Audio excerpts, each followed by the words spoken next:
Vamos verificar isso na prática, então. Então, eu peguei uma questão que, pelo padrão Enem, né? Adora colocar um textão no começo. Boa parte desse textão aqui não serve para nada, só para te contar a história.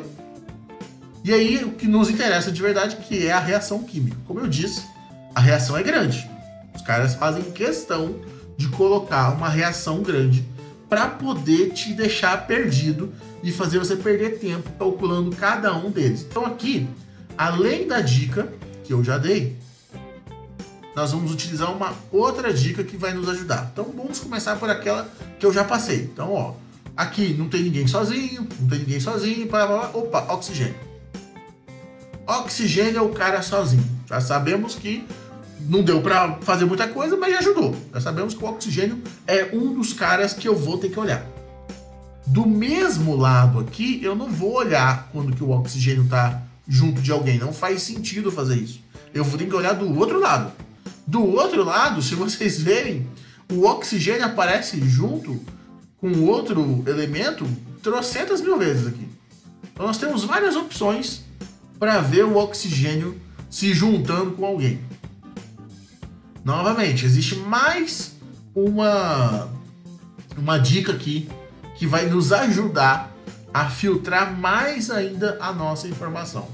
Segunda dica legal de a gente observar é o seguinte: em reações redox que vão aparecer nos exercícios para vocês resolverem, é muito, mas muito comum um dos caras que está sofrendo oxidação ou redução, vai depender caso a caso, ser um metal.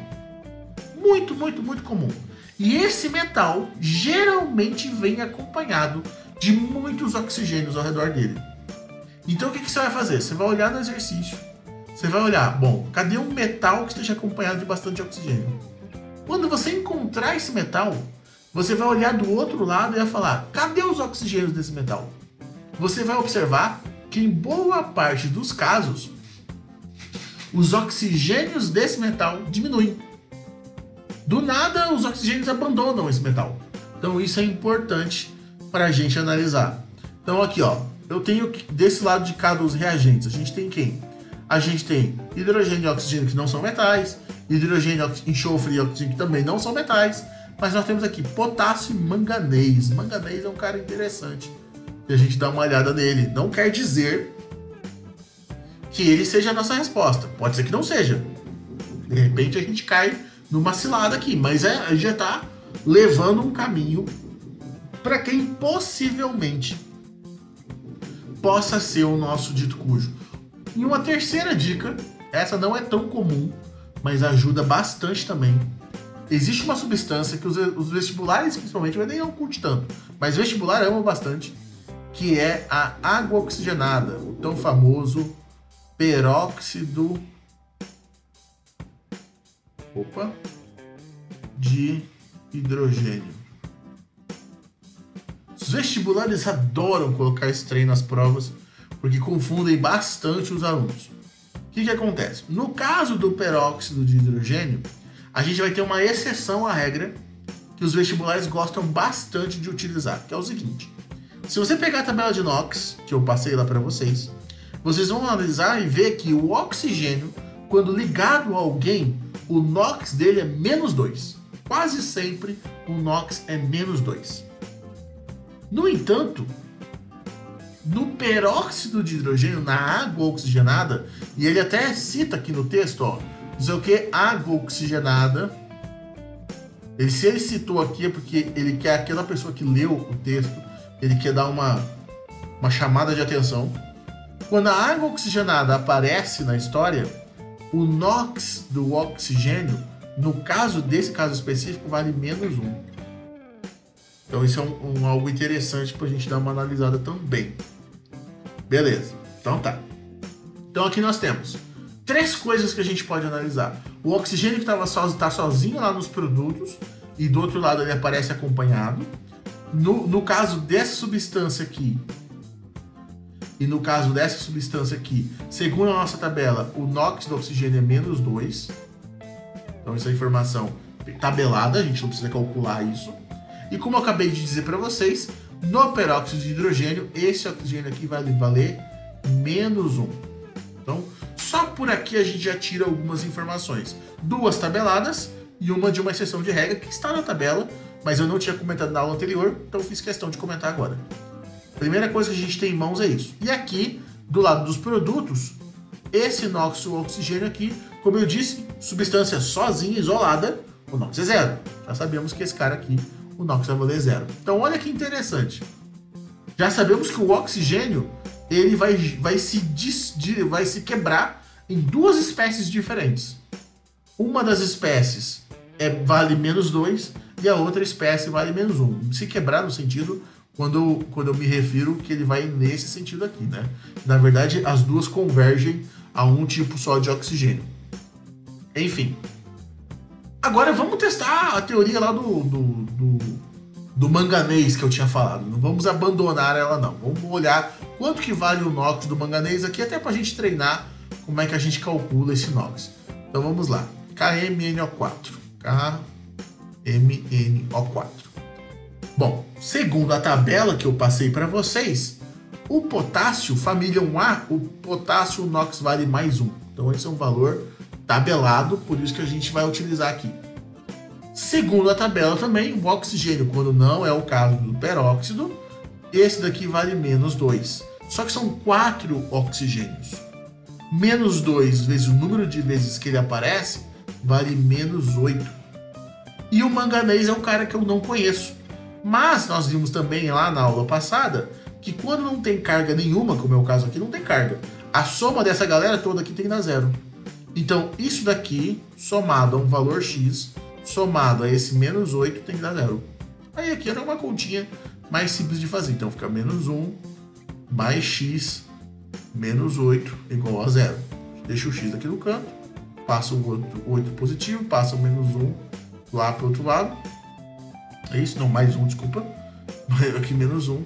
O X então vale 7. Beleza. Então achamos que o NOx do manganês é 7. Um NOx bastante alto. Caso a gente esteja em dúvida se eu fiz certo ou não, é só colocar aqui e fazer as contas. Então caso você esteja em dúvida, o potássio vale +1. Coloco o 7 aqui. E isso aqui tem que zerar. Então, ó, 4 vezes 2, isso tudo aqui dá -8. -8 com mais 7 com mais 1 dá 0. Então tá certo. Fiz certinho, tá tranquilo, podemos confiar no meu valor. Então, desse lado de cá... Opa, deixa eu arrumar aqui que deu uma falhada no negócio.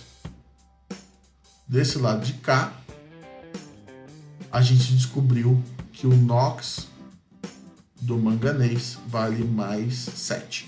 Agora vamos caçar o manganês aqui do outro lado. Tá aqui o manganês. Vamos trazer ele aqui para a gente fazer as continhas também. MnSO4. Tá. Esse aqui é um caso interessante que é o seguinte. Eu não sei o valor do manganês e eu não sei o valor do enxofre. Eu tenho 2 incógnitas. Então, para esses casos aqui, por isso que eu escolhi esse exercício, porque dá para explorar bastante coisa. Não é o tipo de exercício que vai cair em qualquer vestibular. Então, nesse caso, você tá meio tipo, meu Deus, tem muita coisa, eu escolhi de propósito para a gente explorar bastante coisa. Existem alguns ânions que são interessantes. Quem vai fazer um vestibular mais pesado conhecer. Quem vai fazer o Enem não é tão necessário assim, porque o Enem é mais tranquilo. Mas se você for fazer um vestibular mais casca grossa, é interessante você conhecer alguns. Então, o SO4 é um deles. O SO4 é o íon sulfato. E o íon sulfato tem carguinha -2. Então, caso seja o seu caso que quer fazer um vestibular um pouco mais pesado, conheça esses ânions que eles são interessantes. Então, se o SO4 vale -2, eu posso aplicar as continhas do NOx, descobrir o valor do enxofre, para depois descobrir o valor do manganês. Ou eu posso ter ser mais prático ainda e falar que tudo isso aqui vale -2. Vou fazer os 2 casos para ficar claro para todo mundo. Então, o primeiro caso é aqui no cantinho. Então, o que eu sei? Eu sei que o oxigênio, como também não é um peróxido, continua valendo -2, vezes o 4, isso aqui vale -8. O enxofre eu não sei quanto vale, mas como tem um 1 aqui fora, significa que tem apenas um enxofre, então vou chamar esse de curso de X. E isso tudo aqui tem que dar -2, porque é a carguinha aqui de fora.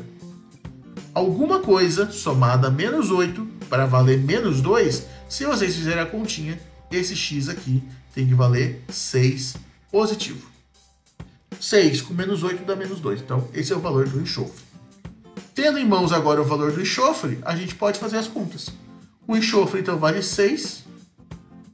O oxigênio vale menos 2, só que é cada oxigênio. Então, como é um apenas o enxofre, continua como 6 positivo.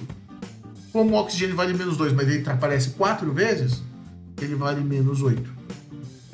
Eu não sei quanto vale o manganês, eu vou chamar de X. Então tudo isso aqui tem que zerar. Então agora a gente consegue. 6 com menos 8, como nós já vimos, dá menos 2. Aqui para zerar, o manganês tem que valer 2.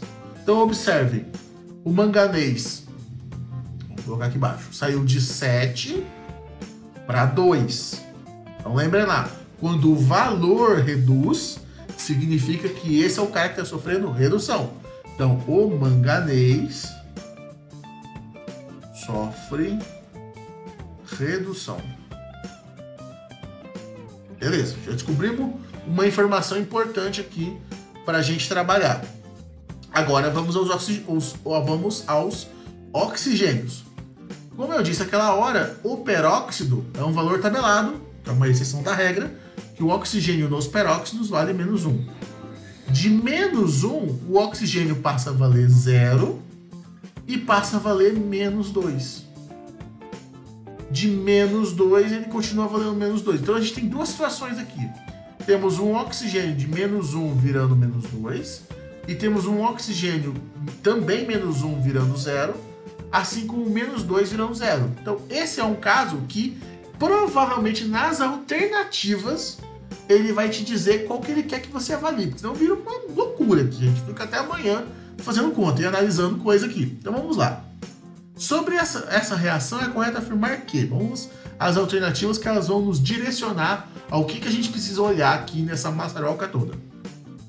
O oxigênio no peróxido de hidrogênio, também conhecido como água oxigenada, tem NOx médio mais 1, NOx médio, NOx é a mesma tranqueira, é mais um valor? Não, é menos 1. Tá falso. Tchau.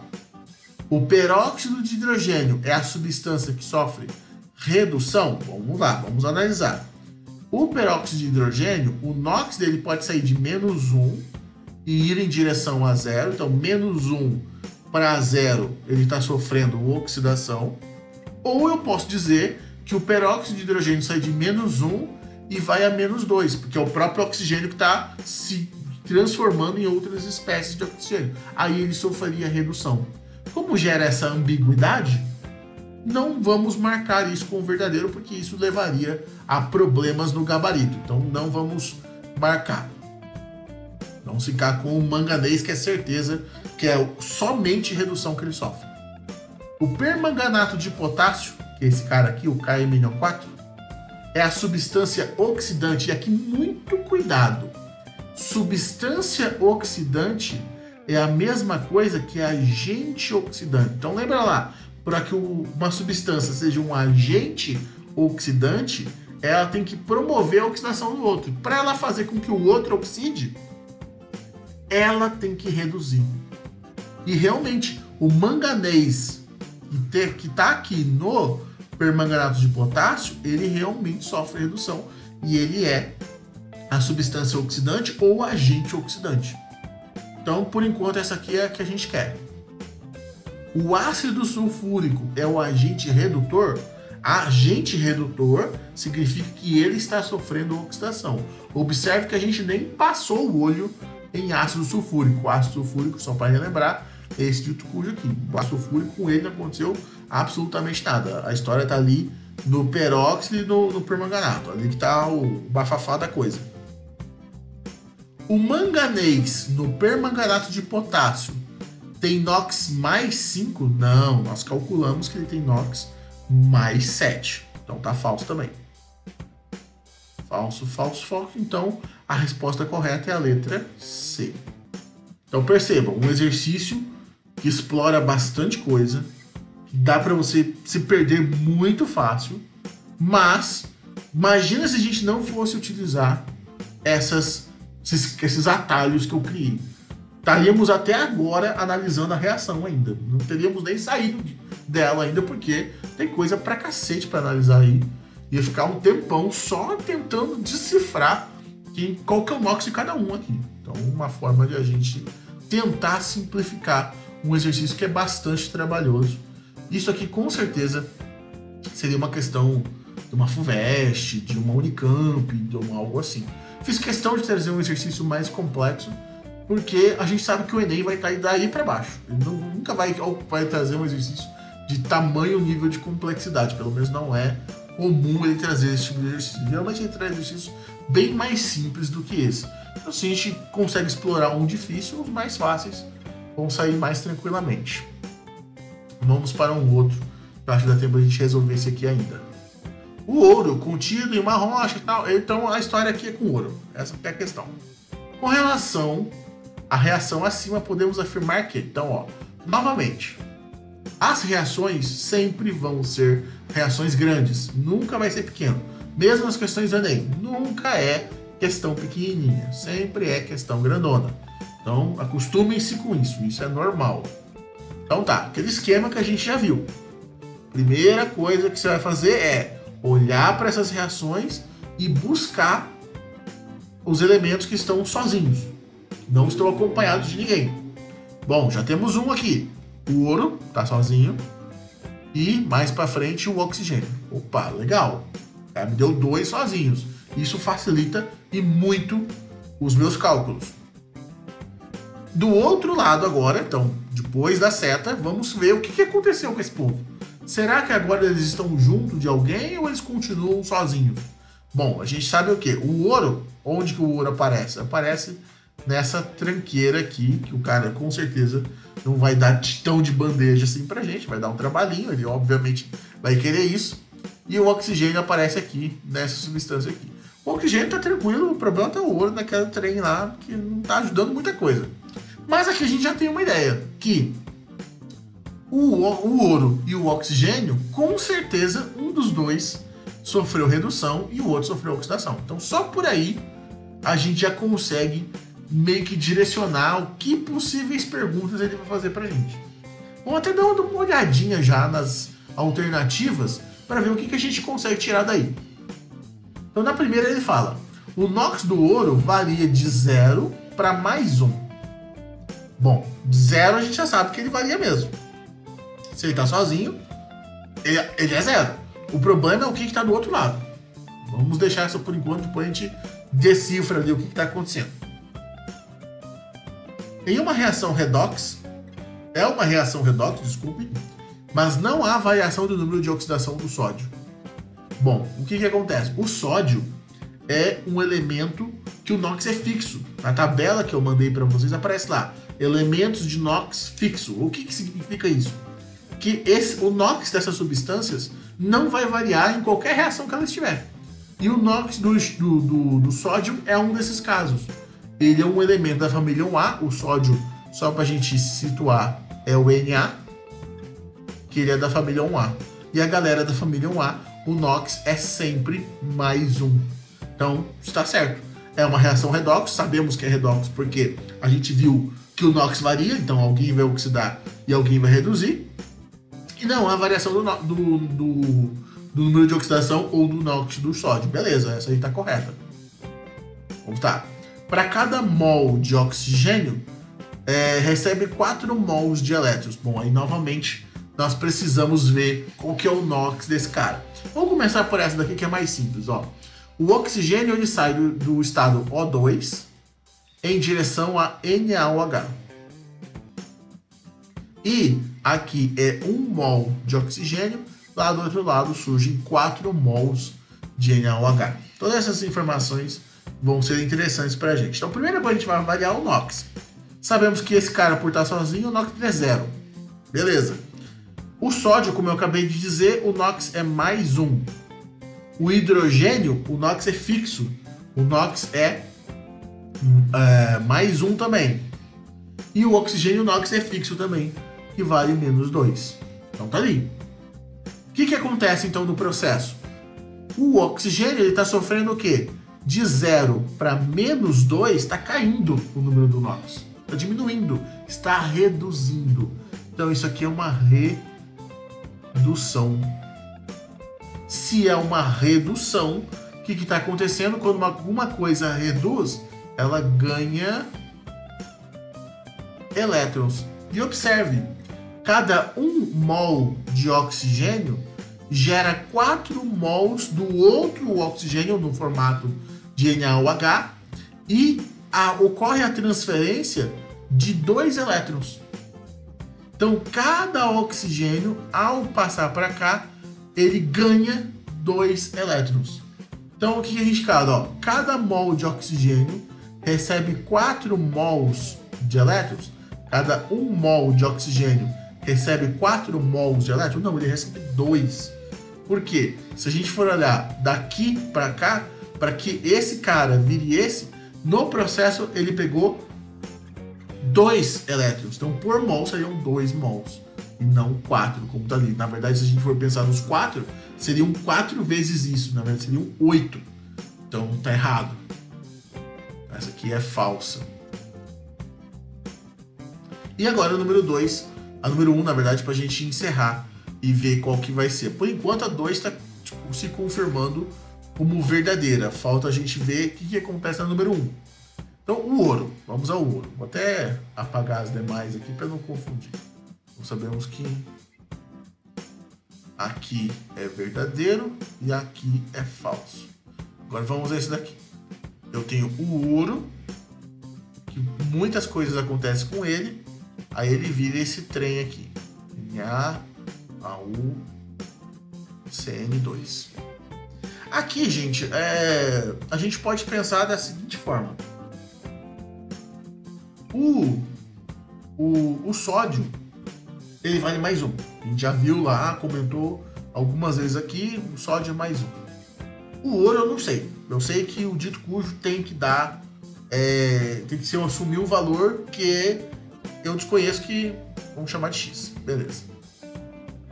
O cianeto, novamente, alguns ânions são interessantes de quem vai fazer um vestibular mais pesado conhecer.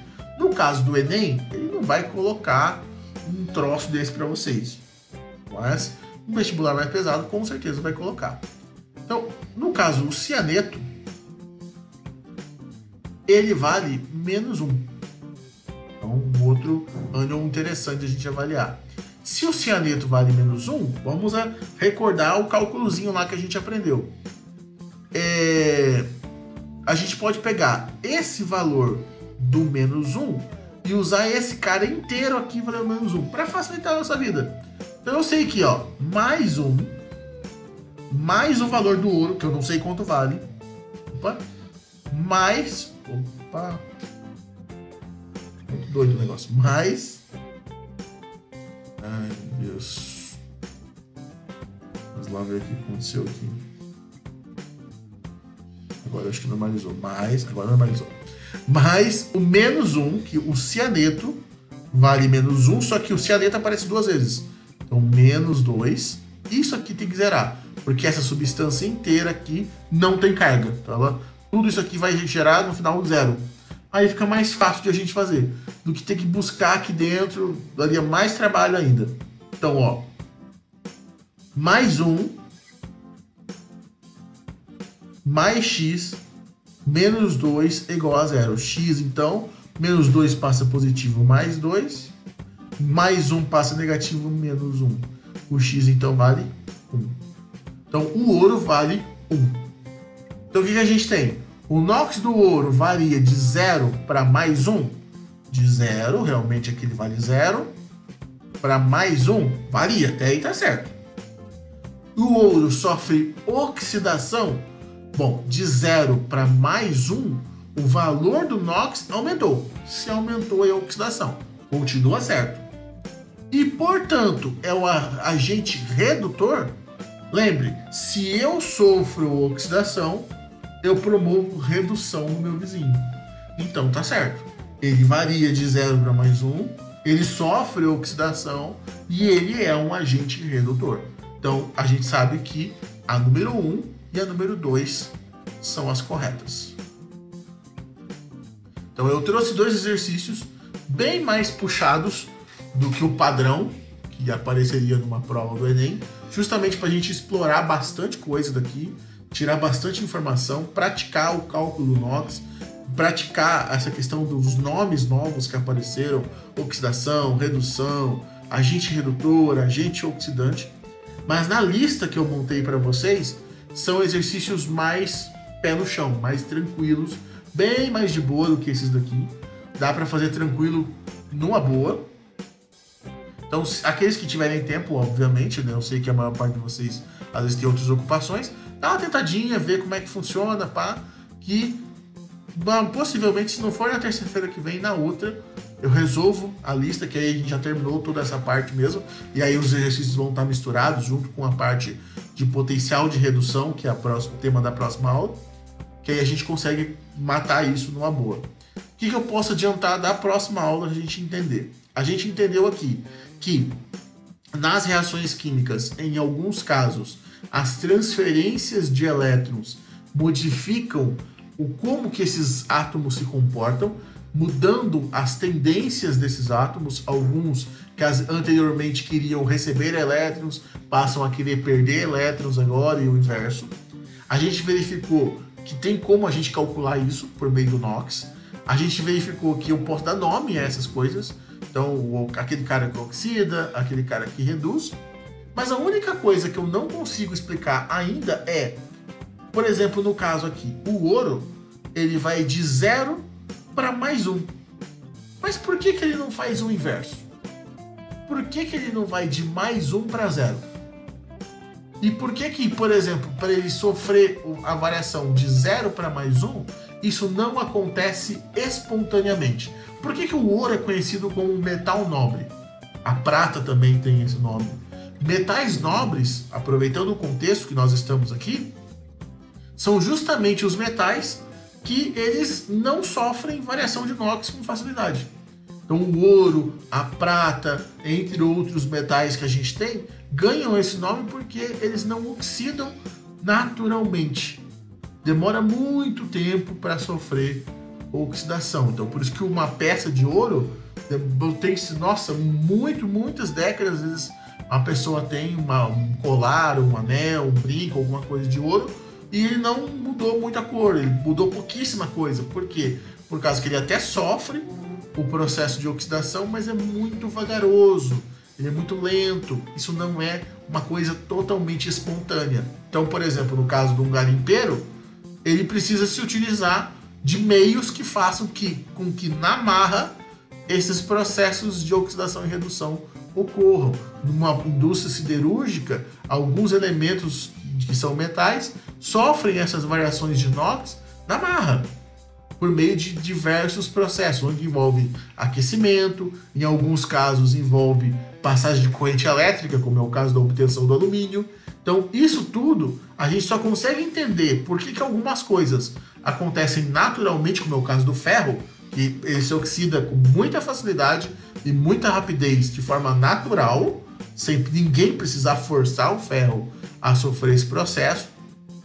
E em outros casos, por que isso não acontece? Por exemplo, eu vou recuperar mercúrio às vezes, algumas ligas que utilizam mercúrio. Eu vou recuperar o alumínio da latinha lá que eu vou reciclar. Ou em algum outro processo. Ou no próprio minério. Eu vou lá, captura bauxita na natureza e eu quero tirar o alumínio lá de dentro. Por que eu não consigo fazer isso de forma tranquila? Porque eu tenho que gastar energia para fazer isso. Esse gasto de energia, a explicação do porquê que em alguns casos eu preciso gastar energia e em outros não, a gente só consegue descobrir isso baseado no próximo tópico que a gente vai estudar, que é o potencial de redução. Então, no caso aqui, como a gente viu, existe a oxidação e a redução. Só que quando eu pego, por exemplo, 2, 3, 4 elementos químicos que tendem a reduzir, um deles vai ter preferência mediante os outros. E isso, por exemplo, vai me gerar um porquê que um cara reduz e o outro não. O porquê que um processo ocorre mais rápido e o outro não. Então tudo isso é o que a gente precisa ter para poder entender. Inclusive uma série de processos biológicos estão envolvidos nesses potenciais de redução. O porquê que por exemplo, o próprio sinal elétrico que gera os impulsos nervosos no sistema nervoso central ocorre por variações eletroquímicas, por chamados gradientes de potencial eletroquímico, que é o que se aprende na fisiologia e na biofísica na faculdade. Então é interessante estudar isso, e também é bastante cobrado no Enem. E é isso. Não tendo dúvidas, por hoje a gente encerra.